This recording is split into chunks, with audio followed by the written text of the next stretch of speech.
Assalamualaikum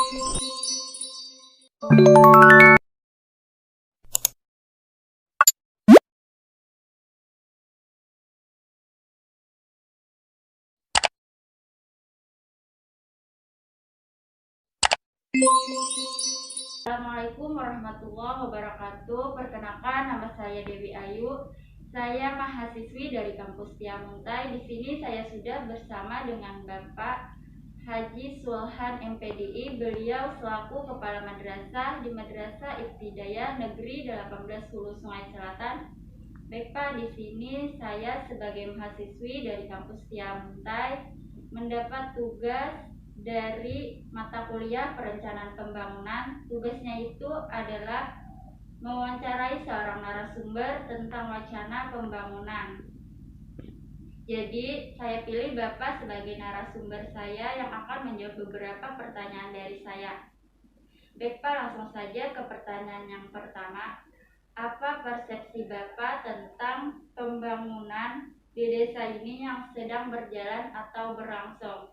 Terima kasih atas kepercayaan yang diberikan oleh kampus Stilt Amuntai Hulu Sungai Utara yang mempercayakan kepada kami selaku pimpinan Madrasah Ibtidaiyah Negeri 18 Hulu Sungai Selatan untuk dijadikan sebagai narasumber untuk syarat atau tugas yang telah diberikan kepada saudari untuk melakukan wawancara ini. Berkenaan dengan persepsi saya tentang pembangunan di desa kita ini, Desa Hamayung, Kecamatan Dahuk Utara, Kabupaten Hulu Sungai Selatan, baik yang sedang berjalan atau berlangsung.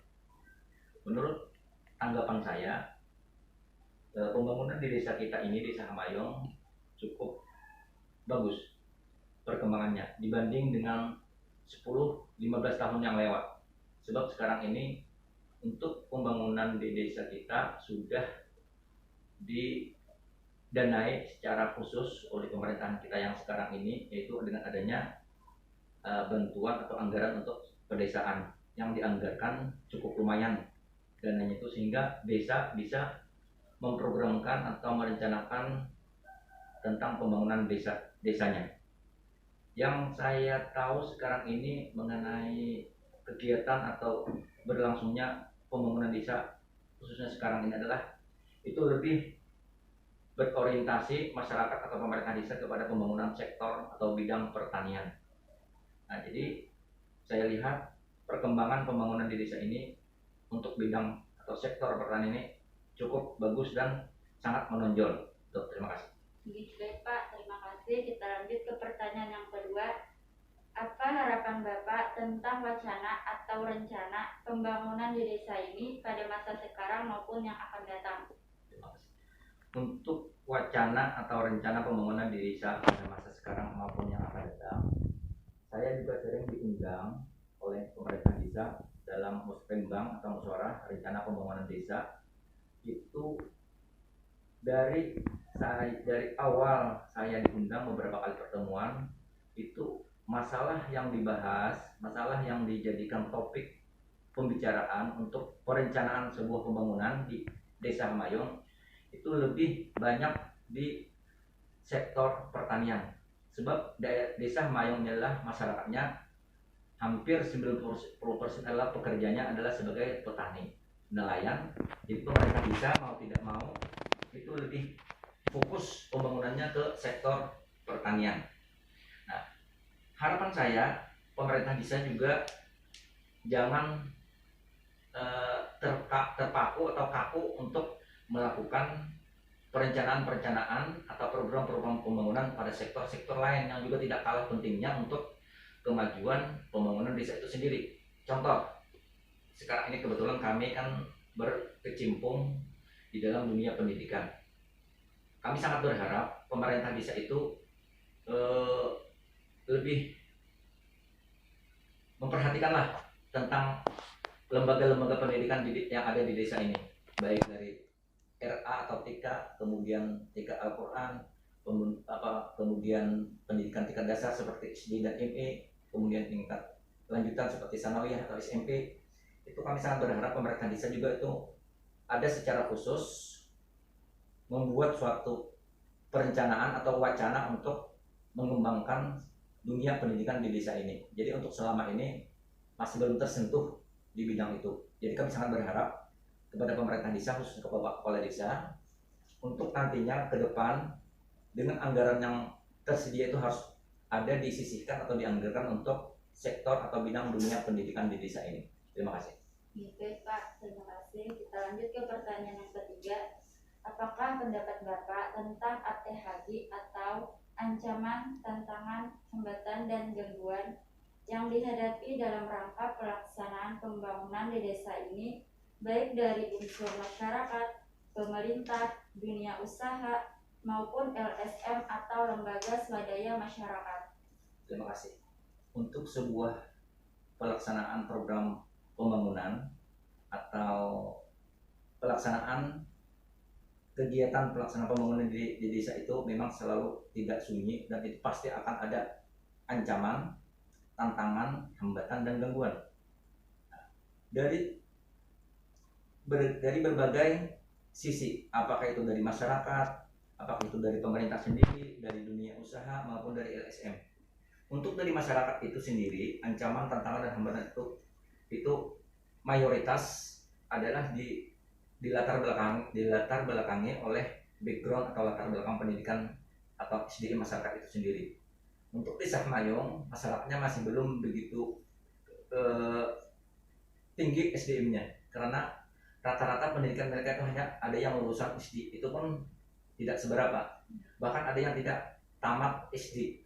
Nah, jadi dari kenyataan itu akhirnya di desa itu kalau ada program-program pembangunan, kadang-kadang itu dari masyarakat yang SDM-nya sangat rendah itu sangat mempengaruhi jalannya pembangunan. Bahkan itu bisa menjadi ancaman, hambatan, gangguan, karena mereka kadang-kadang tidak mengetahui dan tidak sadar bahwa pembangunan itu sebenarnya untuk kebaikan desa itu sendiri. Tapi karena mereka pendidikannya minim, mereka salah persepsi, salah pemahaman, salah tanggapan, akhirnya mereka berbuat yang sifat itu menantang, menghambat, atau mengancam bahkan dalam pembangunan itu sendiri.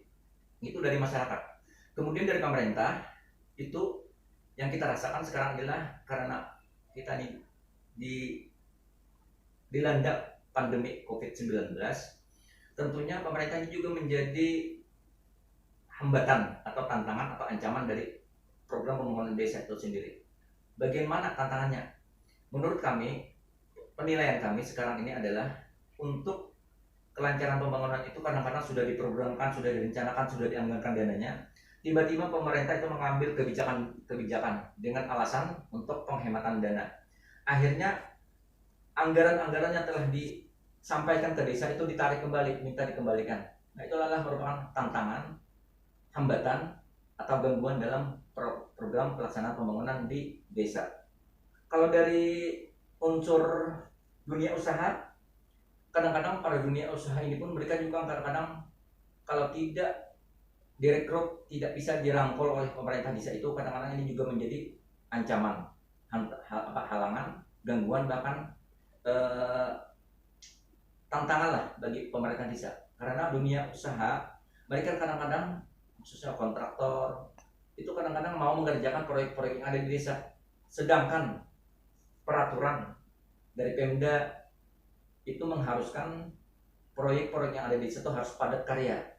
Artinya begini, setiap proyek yang diluncurkan oleh pemerintah desa itu harus bisa menyentuh manfaat bagi masyarakat, baik itu dari segi mempekerjakan masyarakat itu sendiri, kemudian hasilnya itu pun untuk masyarakat.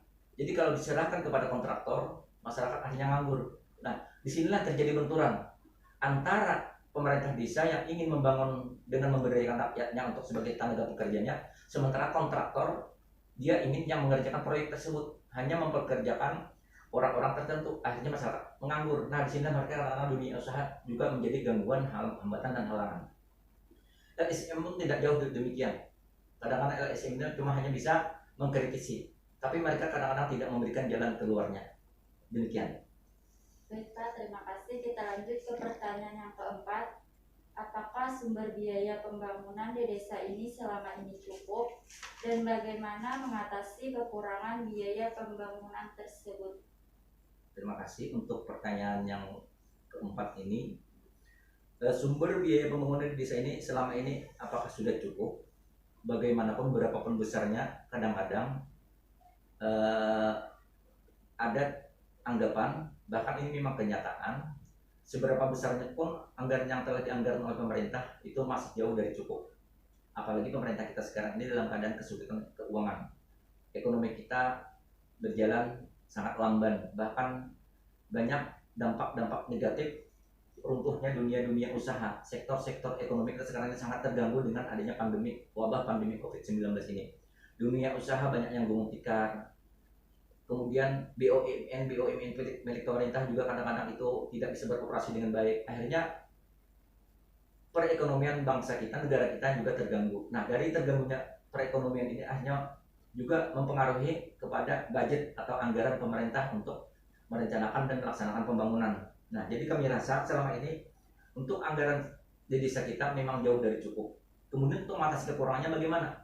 Nah, sementara ini desa kita memang masih belum ada lagi penghasilan yang cukup memadai untuk melaksanakan pembangunan.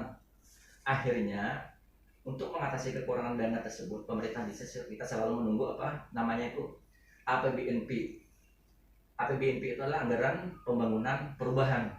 Biasanya itu dalam setahun itu ada APBNP. Kalau ada perubahan, nanti ada program-program yang belum terselesaikan atau yang belum dikerjakan di APBNP, itulah pemerintah desa mengajukan permohonan untuk bisa didanai. Tuh, demikian.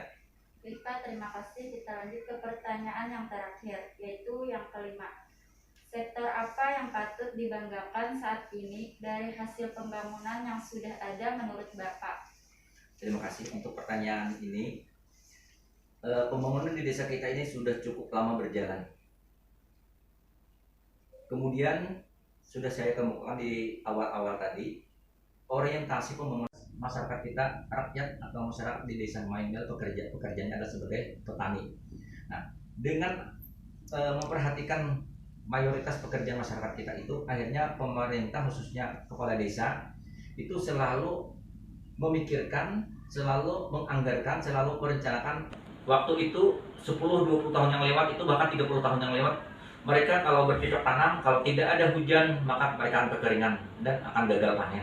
Tapi sekarang alhamdulillah sektor pertanian sudah dilengkapi, atau pemerintah desa sudah mengatasi kekeringan tersebut dengan membuat tanggul-tanggul atau irigasi atau pompanisasi untuk mengairi sawah-sawah yang sudah ditanami. Jadi sekarang ini masyarakat tidak lagi tergantung kepada hujan. Jadi sistem atau petani yang tak ada hujan dulu itu sudah ditinggalkan. Sekarang ini sudah menuju ke arah irigasi. Jadi kalau sudah bercocok tanam, padi itu sudah ditanam, maka masyarakat itu sudah menyiapkan untuk pompanisasi, untuk mengairi sawahnya yang sudah mulai surut atau mulai kering. Nah, itulah kemajuan yang bisa dibanggakan untuk desa kita. Sektor pertanian itu sudah lumayan maju. Jadi sekarang ini masyarakat tidak lagi takut sawahnya itu kekeringan. Itu insya Allah bisa diatasi dengan pompanisasi. Demikian. Baik Pak, terima kasih. Terima kasih juga atas waktu dan kesediaannya untuk saya wawancarai. Di sini saya mau minta izin Pak, video ini akan saya akan saya tayangkan ke akun YouTube saya. Ya, terima kasih. Oke, makasih. Salah hilaf mohon dimaafkan. Wabillahi taufiq wal hidayah. Wassalamualaikum warahmatullahi wabarakatuh. Waalaikumsalam.